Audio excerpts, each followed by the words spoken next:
the mission. I was in hell, then elevated positions. Living in hell, two stated conditions. Stop checking for a second, homie, and listen. Because I'm poised to break through the noise beyond the distraction and emerges a voice for you to listen to. Not the mumble rappers that you listen to. It's the NYCDOE hip-hop principle. Allow me to reintroduce myself. What's up, Q, Envy, DJ Self? Take me off the shelf and spin me. Delete these trash rappers and friend me.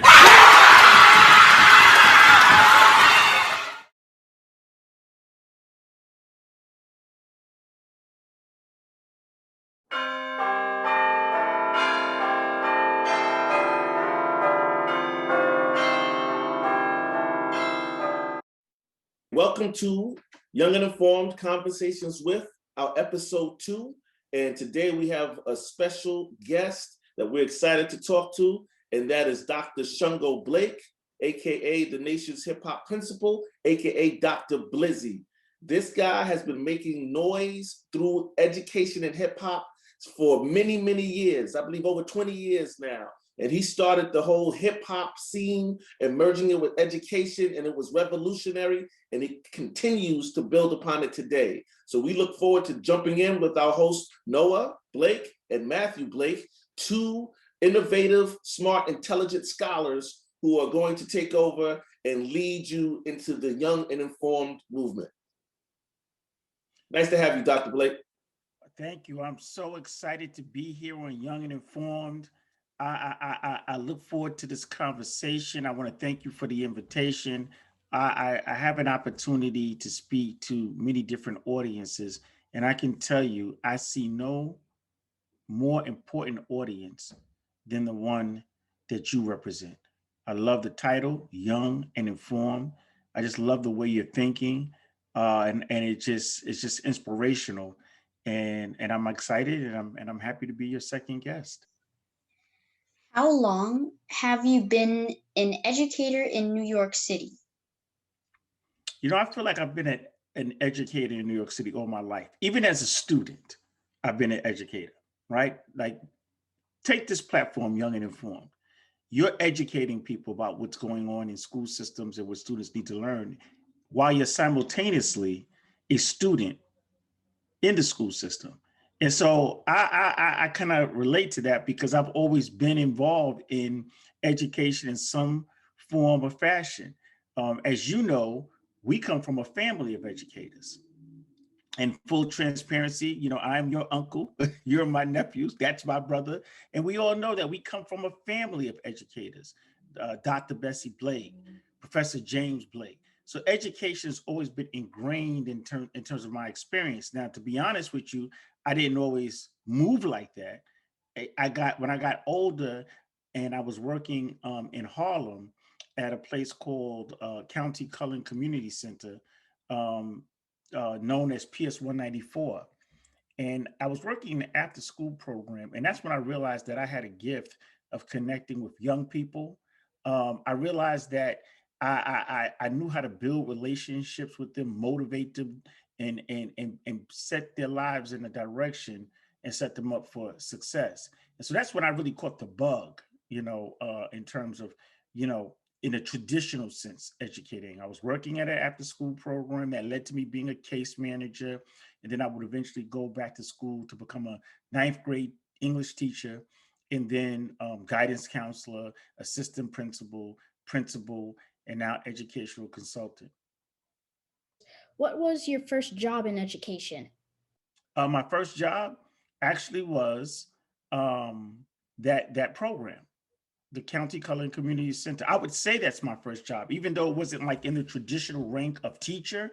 I was educating. You know, I was developing youth programs. I was organizing after school activities. I was taking young people into the community and doing working on projects. And now today they call that project-based learning. I was doing this out at the age of 21, 22. So my first job in education was working as an after-school program and doing case management for this organization called County Cullen. But it was the school where it happened, but the umbrella organization was called Reland Center for Children and Families, which would go on to become the Harlem Children's Zone, which would make national news in terms of educational programs under the leadership of Jeffrey Canada, who was their executive director. How long were you in education before you became a principal at IS 109? Let me see. Now you want me to tell my age. Okay, I get where we're going with this. So I would say from 1991, about 12 years. I started in around 1991, and then I would become principal of IS 109 in 2003. Early in your career, what were some defining moments that led you to become an advocate for young minority children? Well, the defining moments, and there were plenty of defining moments, but it was consistently defining moments of seeing Black children being pushed out of education. I kind of saw what now would be called the school to prison pipeline before it became a term and became a name. The way that the hostility that Black children were often met with in schools, the not understanding that certain behaviors that children exhibit are natural based upon their age, being an adolescent, being a teenager, but then instead of understanding that and finding ways to put programs in place to guide that, to mentor that, to correct that, I saw a real toxic environment that these children had to experience. And then it made me reflect back on some of my own experiences with teachers when I was in school, who treated me as if I was a full-grown adult when I was just a young person trying to figure it out. And I felt like that was unfair. And so I think that's also what really motivated me in terms of even getting into education and finding that gift, is because I could connect and relate to what they were experiencing because I had similar experiences.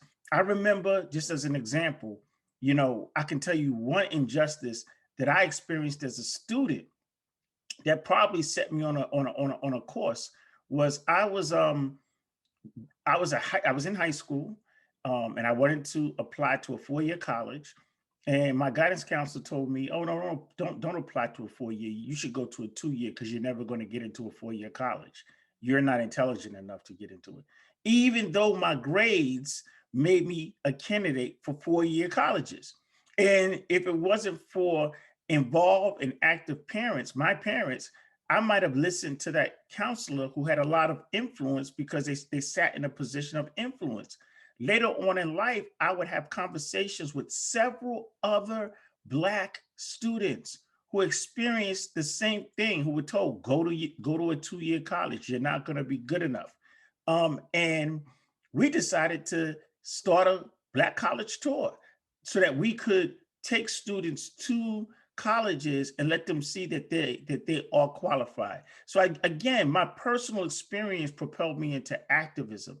And I have consistently seen situations where Black children are mistreated. It goes on to this day. They're ignored. They're not acknowledged. And it's something that needs to be confronted. And I'm working to do that. What were the challenges you saw in diversity and inclusion when you were a principal in New York City public school systems? The first thing I saw was that there was not a teaching of Black history, and when I say, I'm not talking about a Black history program. I'm not talking about a nice little program to put on for Black History Month. That's good. That's a beginning. But I never saw Black history integrated into the curriculum like other groups' history are, right? So, for example, you're in school and you might learn about the history of Greece, the history of Rome, but they paint them as if these are the first or the beginning of civilization, and that everything that we've learned as a human beings we learned from the Greeks and the Romans. But what's not talked about is that there was an ancient civilization, the first civilization. It was called Kemet, and it was in Africa. And it was the Greeks and the Romans in an attempt to be disrespectful to the Kemet people. They called it Egypt. But the indigenous people who were from there, the original people who were from that country, called it Kemet. So that's like you saying, my name is Matthew, and somebody wants to disrespect you and say, no, your name is Marcus, and then steal from you, and then not give you any credit for what they've learned from you. So it's all based on systemic racism. And as a principal, I saw that, and I worked hard to create that in my school, where my children were taught Black history, where we had Juneteenth programs, where we looked at the curriculum. We said, no, we have to change this because this has to be opened up where the children in the school can see themselves in the books, right? And this is a fight that continues to this day. Like right now, there is still no Black history that is integrated into the curriculum for kindergarten to 12th grade. Students shouldn't have to wait to get to college before they learn something about what their people have contributed to society. Give us an example of the hardest day you faced as an educator in New York City public schools. The hardest day that I faced as a principal of New York City schools is the day that I got attacked by the New York City Department of Education, and they attacked me because I was doing the very things that we're talking about. And there's a lesson to be learned in that. It's a fight. And when you fight for change, and you fight for your community, and you fight for your people, if you understand history, you have to understand that you're going to come up against spiritual wickedness in high places, people who are going to try to destroy you, tear down your character. And so I went through my Valley-like experience where I was attacked in all the papers in New York City. And if you didn't know me, you would have thought that I was the worst thing ever. You would have thought that I was a demon, lied on, talked about. And it was all rooted in getting me out of the position so that they could continue to do business as usual. And as soon as they got me out of the position, magically the attacks disappeared. So there's a political aspect. There's things that people will do, right? Because they don't want to see change.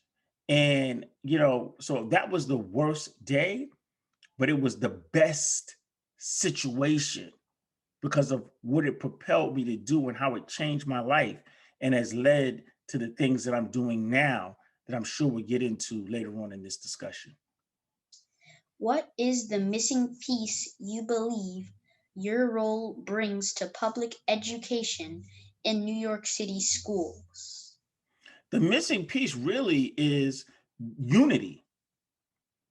Unifying with like-minded people of all backgrounds, races, colors, and ethnicities.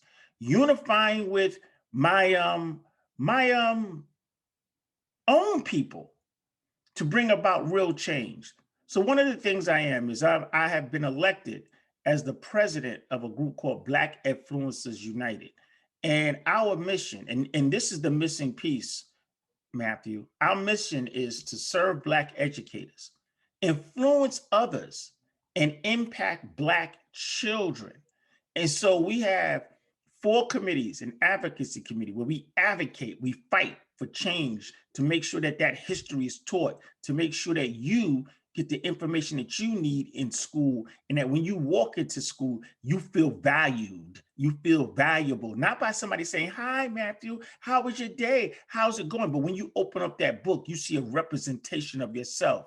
When you look in the history books, you see what your people have done. So this organization is doing that through advocacy. We're doing it through making sure certain policy changes happen. We want to make sure that anybody who is teaching Black children has a healthy respect for who they are, and a respect for their culture, a respect for their their community, because, and you can't have that respect if you don't know something about who they are. So what we want every teacher, regardless of race, but if you want to get what is called the teacher's license, a license that allows you to teach, you have to take an anti-Black racism class. You have, before getting your teacher certification. That means before I give you this piece of paper and say, you are now certified to teach, you got to take a course in Black history. And you have to know something about the people that you're going to be standing before, right? So that's important. So the missing piece, and then we have a capacity committee. What is that? Well, we want to make sure that we as educators show up as our best selves. And I'm talking about Black educators. Black educators have to have the right mindset, because we live in a society that is rooted in white supremacy. And white supremacy is valuing white over Black, valuing white over all other colors. And so because we've all grown up with a lack of knowledge of who we are, a lack of our own history, what ends up happening is that even Black educators have negative, toxic, and challenging attitudes towards Black children. So we want to make sure that in our development of ourselves, we're removing some of that white supremacy that's been put in us based upon not being taught the value of what it is to be a Black person in America. And lastly, we have a culture and community committee where we're working to building the culture, building the community, connecting the dots, making sure that we show love to each other. And so the missing link is not a link that I provide. It's a missing link that we provide collectively. It is, I serve as a unifier, a coalition builder, someone who's going to say, what are you doing over there? Well, that works. I'm not going to hate on you because you're doing something great over there. Show me how to do it. Well, let me show you what I'm doing over here. Well, let's put it together. Let's take the best of what you have, the best of what I have, and let's cook up this recipe and make something greater. We have to stop thinking it's all about me, right? You know, you have some friends like that, right? It's all about me. We have to collaborate. That means we have to come together and work together, not compete all the time. There's nothing wrong with friendly competition, but it's more powerful when we lock arms and we say, you know what, we're going to do this together. So if Noah has an idea and Matthew says, yo, you had the idea, I ain't going to hate. I'm going to support you. I'm going to get behind you. I'm going to get behind your vision. And then, you know, the next month or the next week, it may be Matthew that has the idea. So then I'm after you to lead. We're going to get behind you. We're going to support you. Well, that's what needs to happen in education. There's too many people thinking or acting like they want to be the big guru of everything, and no one knows everything. That's why we have to come together in unity. So I just want to be clear. I'm not the missing link. I'm part of the collective response that will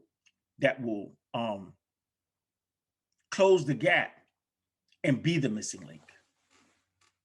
When did you realize that hip hop was a powerful tool that could be used towards education? When I attended PS 98. I bet you didn't know I was going to say that. When I was a student at PS 98, I wrote a song, a hip hop song for the school to celebrate school pride.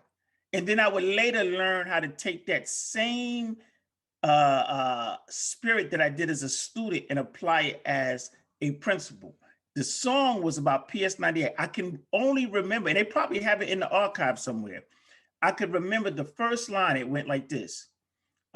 Children in classroom with teachers on duty, learning and working with rhythm and beauty, reading and writing and anthems we sing. These are a few of our favorite things. So that's what I did as a student. Later on, when I became principal of IS 109 in Queens, when I first got there, it was considered a low performing school. It was one of the lowest performing schools in the district. And I always wanted to have a school that was in my community that was high performing, because that's where the majority of our, students are from. So I came up with this song called The time is now. It's time to shine at 109. And time stood for teaching, innovation, motivation, and excellence. The way that it happened was I discovered it because I was trying to put a certain kind of change in the school. And I wanted to get the students to support the change. So the change was I wanted students to wear uniforms, Matthew. And most students didn't want to wear uniforms, right? And so I said, well, how can I get them to wear uniforms? So I said, I'm going to make this rap song making uniforms cool. And if you don't wear uniforms in school, you're not cool. And so when I said to the students, we're going to make a rap song, they went crazy. Oh my God, we're going to make a rap song. They got excited. And so we put together this rap song. Wow. And it started off as a CD. Then it went to a DVD. Ended up being a Tribeca Film Festival. HBO used as a national model, and we ended up going on the Oprah Winfrey Show. And that's the great accolades. But the bigger piece of the story was that it made students want to learn, because what I did was I taught students how to be filmmakers. I taught students how to be what you're doing, interviews, hosting, and then I connected it to like, okay, so if you're a filmmaker, if you're a videographer, what part of learning is this? Oh, if I have to make a film, I have to write, rewrite, revise, and edit the film, or I have to sequence and storyboard it. So writing is a strong component of filmmaking. Oh, how much is it going to cost for us to sell the DVD? It's going to cost this amount of money to produce it, so we should sell it at this price point to gain a profit back. Math, right? Oh, wait a minute. There's the camera, the eye of the camera versus the human eye. Let's do a Venn diagram and compare and contrast the eye of the human being to the eye of the camera. So all of these components and pieces were used to actually teach the students what they were needed to learn in school. So I think what I get credit for is engaging students, understanding where they're coming from, building a relationship with students. And then again, same thing with Black history. When students see something that they're interested in the curriculum, they get motivated. Let me be very clear. There's some people out there that think Black children don't want to learn. That is the biggest lie ever told. They want to learn. We have to provide an opportunity for them to learn, and we have to give them something that interests them.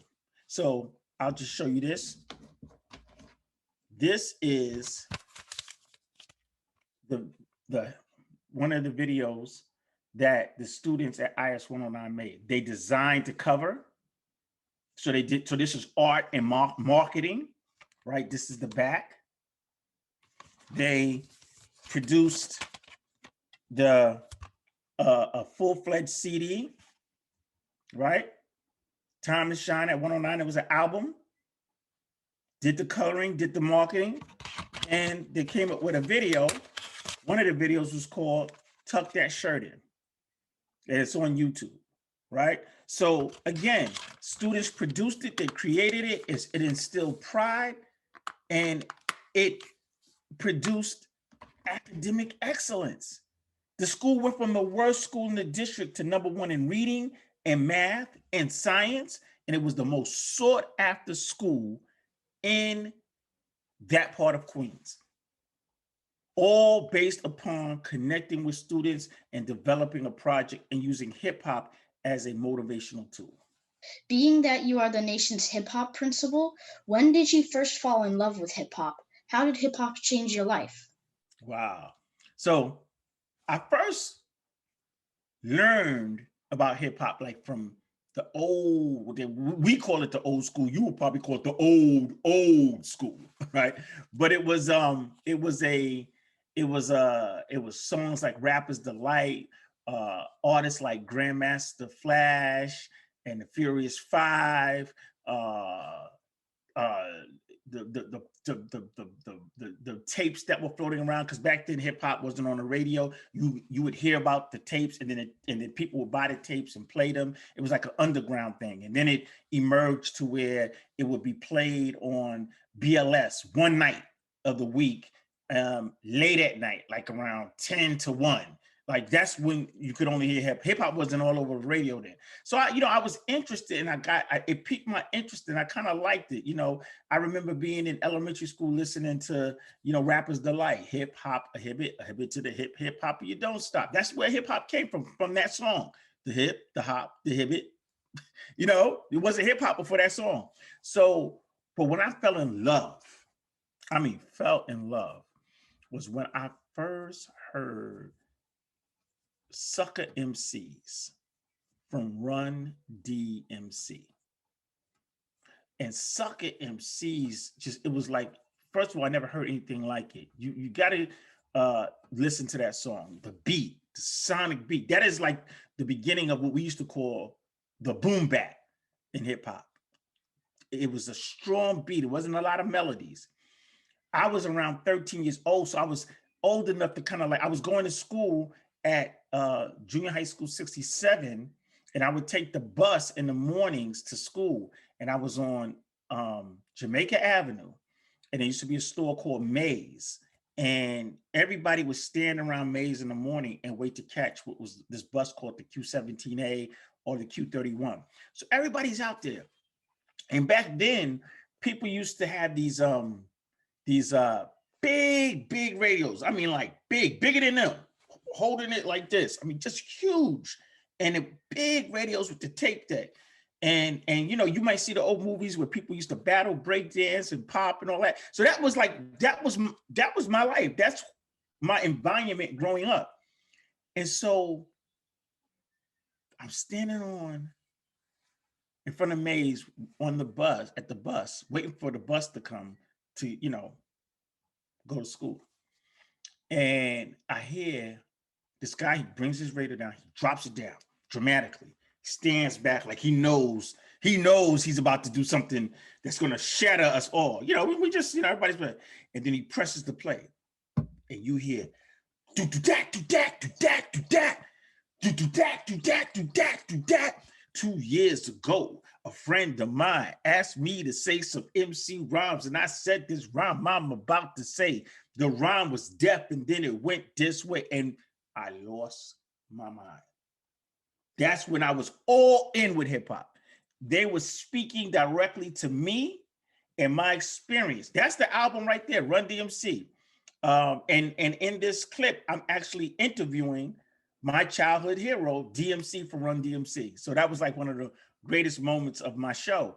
But that hit, and then videos started to hit at the same time. So there was Video Music Box and all these shows, and the rappers were relatable. They dressed the way we dress. The places that they were talking about, we had been. They made a song called My Adidas. They said, we walk all around Coliseum floors. There was a store in Jamaica Avenue called Coliseum, and everybody went there. So the places that they were referencing were places that we actually have been to, right? And so they were from Queens. So they were literally from the neighborhoods that they were talking about. We knew we had been through there. We rode our bikes through there. We were familiar with it. So when DMC said, I'm light skinned, I live in Queens. I was like, he lives in Queens? What? So it was just like it was like a perfect storm, right? This version of hip hop, and me being 13 years old, just kind of getting at an age where I could kind of move around a little bit, and being with my peers. And then the places he's talking about is the places that I'm from. The way he's dressing is the way that I dress. They said, they used to have a saying, Lee's on my legs, sneakers on my feet, D by my side, and J with the beat. We were all wearing Lee's at that time.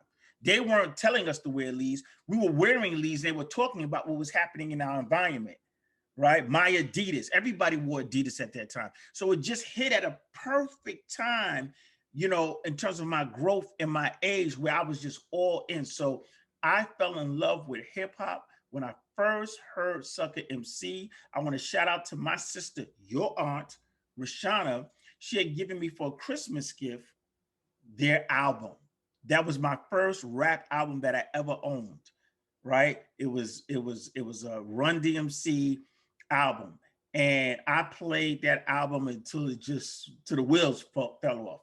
And I was totally in. Give us some examples of how you implemented hip hop as an educational tool when you were the principal of IS 109. Okay, so, I kind of talked about that before. What I did was I looked at all the different areas that children are expected to learn, right? So, the four basic ones or core ones that people talk about: English, math, science, social studies, right? And I created what is called the project-based learning piece. And what that is that I really don't like classes where the teacher just teaches and the students just consume information and then the teacher just tests you on the information. I want classes that are going to promote and prompt students to think and to figure out and to solve the problem. Because when you solve the problem, that's learning. That's actually learning happening. So we would create projects like, all right, let's create this video project. And I would look at the four strands: English, math, science, social studies. So I said, for this project, we're going to set this up like you're working on like you're really a part of a video team. And what we did was we said, look, all right, the marketing team, we're going to connect that to math. Because to understand marketing and budgeting, we put those two teams together, that's math. We said the science team is going to deal with the computers and they're going to do the editing and they're going to deal with, the technology. So I was doing all this stuff before there was ever a term called STEAM, before there was anything called culturally responsive, sustaining education, restorative relations. I was doing all of that at the school. So we created the project, social studies. We had people look at the history of hip hop, right? Where did it start? What were the socioeconomic conditions that produced it? Why was it so important? What was going on in New York at that time? So we did a history piece. You had immigrants from Jamaica, and they used to have big mashups, and so the whole sound and the speakers, they brought that culture to New York when they immigrated in. But you also have migrants, people that were migrating from the South, from Louisiana, Texas, and they were coming up north. And so all these people hit New York at the same time. And that also played a big role in producing hip hop. So we had students doing the history. We had students doing the math. Then in order to make a video, you got to have what is called storyboarding. You got to write a story. There has to be a plot. There has to be a setting. You have to go out and scout locations. Why are we shooting here? You guys are filmmakers right now. When you go and you film and you interview and you're on location, you're looking at the perfect angle. You're looking at the backdrop. You're looking at what's also happening. How are you going to tell the story with the B-roll that you put in? But all of that's connected to literacy, right? When you read a book, you have plot, you have setting, right? You have, and if you're the writer of the rap, then that's poetry. You have to deal with alliteration. You have to deal with similes, metaphors, personification. So I took all of that and put it into a project, and then had the students figure it out and produce it, and had the teachers serve as facilitators, helping walk them through the process, but really having the students figure it out for themselves. My greatest moment was when I went to the Tribeca Film Festival and they showed our video. And then they called me up and they said, Dr. Blake, we'd like you to come up now and explain the vision behind the video and walk us through why you took these shots and why you did this and did that. And I said, absolutely not. I said, I didn't do that. My students did that. And they should come up and they should tell you what it is that they did and what their vision was. And that's absolutely what happened. They came up, they talked about the video, they talked about the vision, they talked about the camera angles. All of this is on YouTube. So if you go to YouTube and you look up Time to Shine at 109, the Mr. Blake years, or Who is Dr. Blizzy, any of those links, you will see the actual documentary where you see all the educational principles that were behind producing it. So we didn't just do it as a feel-good thing, although it was. We did it to raise academic standards. We did it to build school pride. Remember, Time to Shine at 109? You can't, at one point, you could not go to my school and ask anybody what time it is, because they would never tell you the real time. They would say, time is now. It's time to shine at 109. So we built pride. We developed a message. I'm so proud of the work of the students, the teachers, and that, just the whole school community for rallying around a message and around a vision for change. That's what we were about. You have a podcast that has touched many educators and hip hop artists alike. Tell us about your podcast, The Classroom Hip Hop 101. Before I do that, I just have to pause for a minute. These questions are phenomenal. And y'all are really stretching me out here. I mean, whoo! Y'all are not playing. So the Classroom Hip Hop 101 is a podcast, and it's really rooted out of the same injustice and the same dissatisfaction that I've experienced and saw with my students.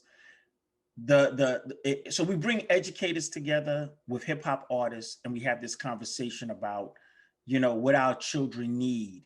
And I asked hip hop artists, I don't ask them stuff like, what's your latest project? What you got coming out? We get to that, but that's not why you're on the show.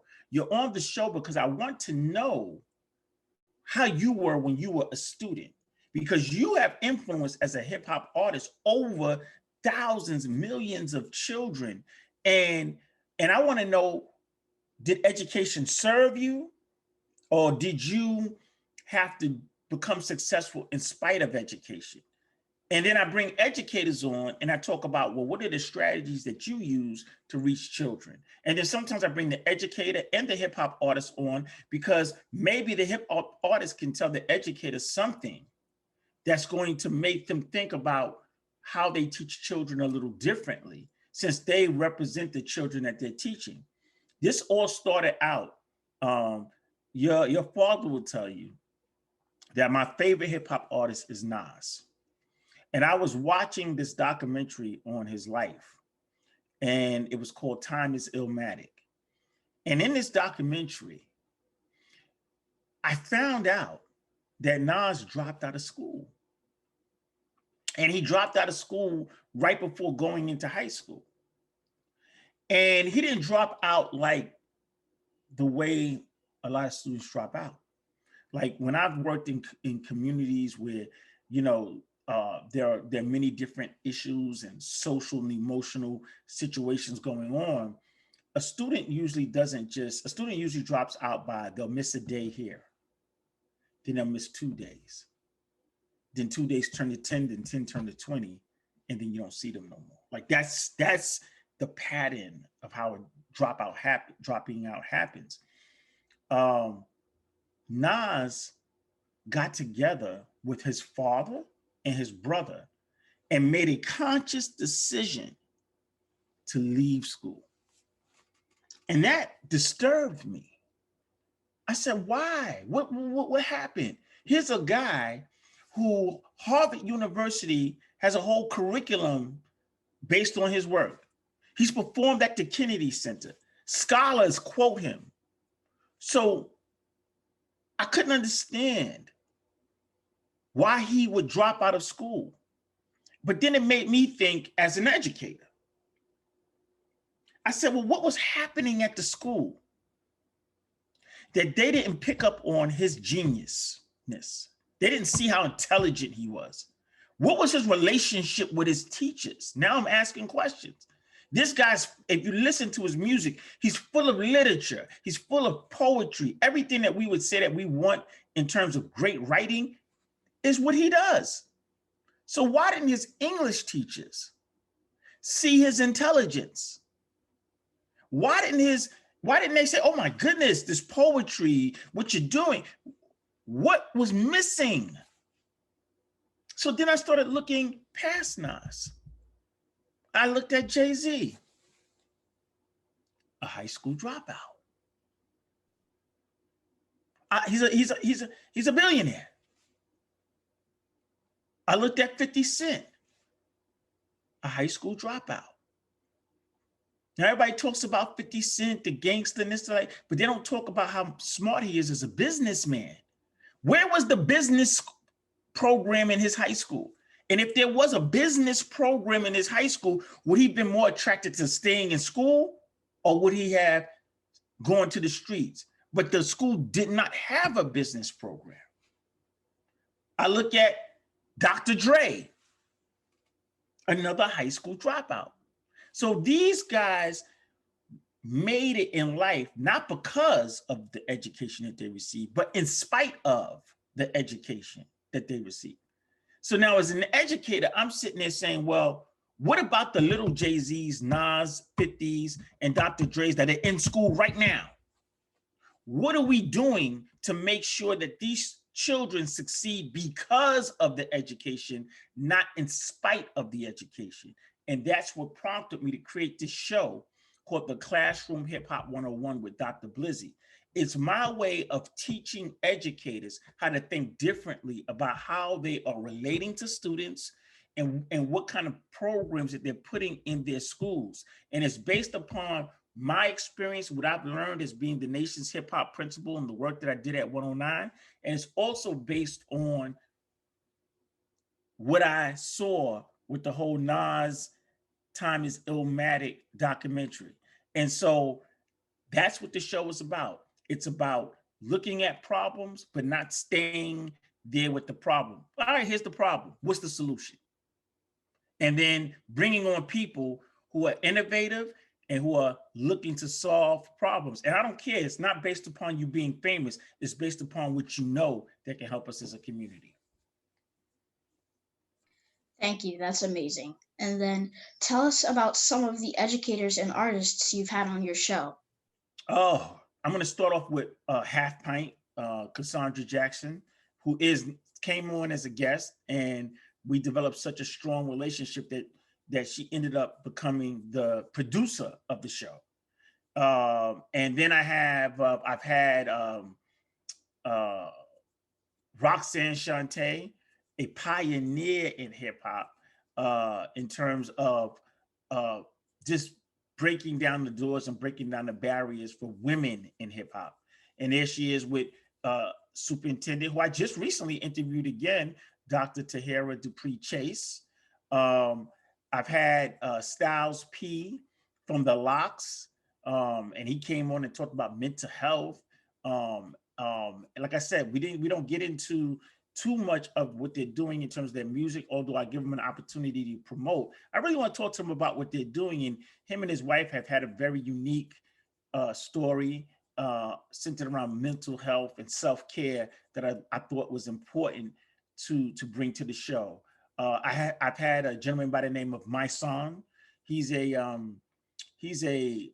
brother who, when he was young, he went through a lot, and he was mistreated in school, and he kind of left school, and then he, like I said, the school to prison pipeline, he got in trouble, he got locked up, he came back, he changed his life, and he's now one of the premier activists in America. He fights against racism, he fights against police brutality, and he educates people about not getting so caught up into the lies that people tell you. You know, you see some of these videos and I'm gangster and I'm a killer and I'm gonna shoot 90 people. Stop, these are lies, and stop selling these lies to our young people. And he's like a guy who confronts people within the music industry who he knows about these things. And again, of course, I have my hero, DMC from Run DMC. And you know, I had an opportunity to talk with him. I've had people like Principal George Patterson, a gentleman by the name of Jamal Bowman, who was also a principal, who's now congressman. So I've had like just a very diverse group of people on the show. I've had young Black educators, Kojo Campbell, Boomy, Sister Boomy, you know, just educators telling their stories about what's happening in the schools. And I've been enriched. Every time I have a show, I learn so much more. And like I said, no one knows everything. So I absorb everything that they share with me so that I can get better at what I do. We would like to dive into your work as the president of BU. What does BU stand for and what is its mission? So BU stands for Black Influencers United. To put it short, the vision is we serve Black educators, we influence others, we impact Black children.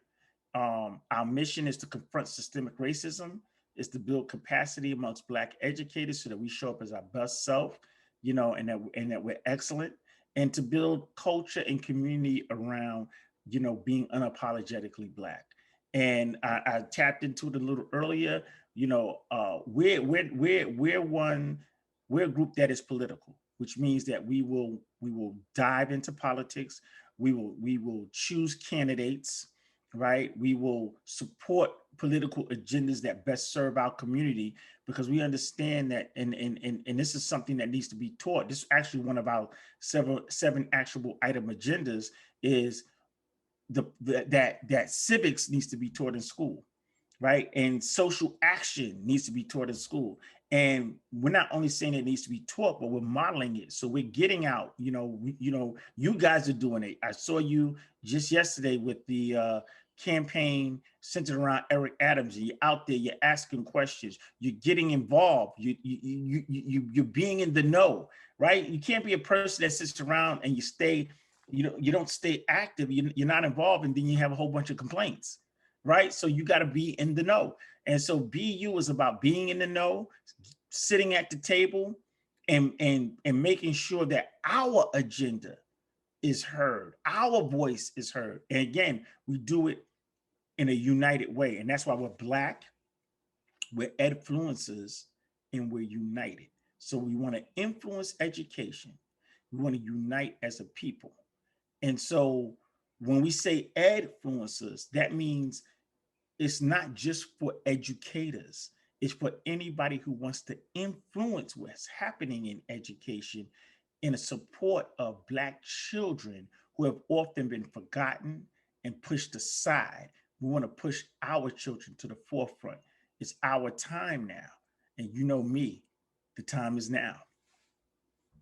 What's next on the agenda for the nation's hip hop principle, the Classroom Hip Hop 101, and BU? Well, for the nation's hip hop principle, it's continuing to use my platform to influence people, to go across America and speak in many different communities around the value of taking what students are interested in and using it as a tool to educate them, and showing how I've done it with hip hop, but then showing people how they can do it with whatever the students are interested in. When I was in Yonkers, shout out to all my Yonkers students out there, the students there, they were very interested in church. So I started a gospel choir, and I used the gospel choir to get them to stay in school and to make sure that they're passing their classes. So you got to tap into student interest to move them to the education that you want to see them to have. So the Nation Hip Hop Principle will continue on that path. The Classroom Hip Hop 101, we have 2 more episodes. We did a documentary about the Classroom Hip Hop 101, and we put it in a package, and we're getting ready to market it to see that if we can get it picked up by major distribution companies, whether it's an Amazon, a Netflix, we're beginning those talks. We want to put that show on the grandest scale so that we can have the greatest impact. And as far as BU is concerned, we're continuing to build our headquarters. When I say headquarters, our New York City is where the headquarters of BU is, but we don't want to stay in New York City. We want to move throughout the state and develop chapters in the state, in different parts of New York State and different parts of America. So when you go to California, there should be a BU chapter. You go to North Carolina, there should be a BU chapter. We understand that the laws that impact Black children are not just the local laws, but it's also state law. It's also federal law. So who's the president matters. Who sits in the Congress matters. who's a senator in the United States matters. And so we want to be able to talk on a local level, on a state level, and a national level. So BU is just beginning its work. You're going to hear more about them and the work that we're doing as we continue to expand our base. My last question is, as president of BU, is there any final words you would like to give to parents, students, or educators who see this podcast? The time is now. There's an urgency. There's an urgency around creating change. We can't sit on the sidelines anymore. There's too many things going on that impact us, and we can't be silent. It's time to raise our voice. We are most qualified to speak on behalf of our children. We are most qualified to speak on behalf of our students. There's still inequity in education, right? There's still stuff happening that it's just obvious that there's a lack of concern or even a lack of thought as it relates to Black students, Black parents, and Black educators. How is it that we're still fighting for Black history in 2021? And then within weeks, they can fast track history on Asian culture based upon incidents that are real, hate that they have received, mistreatment that they're going through, and that's real. And we should acknowledge that, and we should fight for Asian history, but we should also fight for Black history. So while we also have been the victims of hate, matter of fact, we've been the #1 victims of hate for years, but no one's rushing to say, well, we need to get Black history in the school. We need to talk about what Blacks have contributed. That's not happening. So there's a spike in what's happening to Asian people. I mean, as of late, Asian people have been recently targeted, and that's real. But we have been historically targeted, historically, going back to Emmett Till and before. So why are you not rushing to put a curriculum forth for us? And I'm speaking directly to the New York City Department of Education. And this is why BU is important, because it's going to take a unified effort and a push to make sure that when you say equity, you're not just saying it because it sounds good. You're living it. You're doing it. You can't say equity and in one breath and then deny us equal treatment in your action. That doesn't work. So what I would say to Black educators, parents, and students, get angry, but don't stay there. Allow your anger to become functional and use your anger to motivate you to create real systemic change. It's going to take work. It's going to take advocacy. It's going to take writing letters. It's going to take rallying. It's going to take showing up at the polls. Use your anger to develop your voice, and then use your voice to plan and create real systemic change. I'd like to jump in here and say thank you. That is the conclusion for today's episode 2 of Conversations with Dr. Blizzy, the nation's hip hop principal, Dr. Shungo Blake. It was truly extraordinary. It is revolutionary, the things that he's doing with his collective group and collaboration teams, and necessary in today's education system for our youth and the future to come. The phrase, the time is now, is something that never gets old because we're living in the now. Thank you very much, Dr. Blake. Thank you. I'm so happy to be here. And I consider myself, even with these grays all on my face, I consider myself young and informed.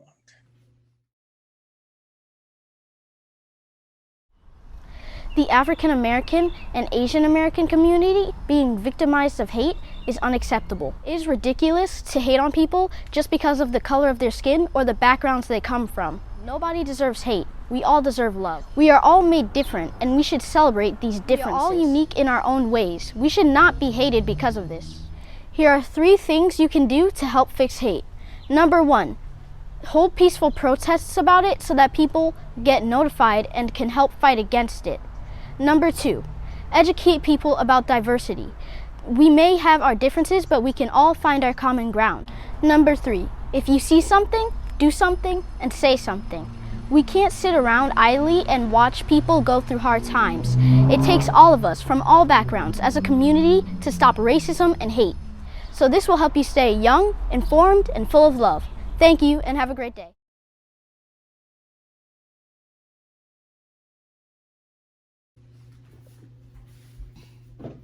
Hey Matthew, you ready? Yep. Blake boys, Strong boys. Blake boys, Strong boys. Let's get it.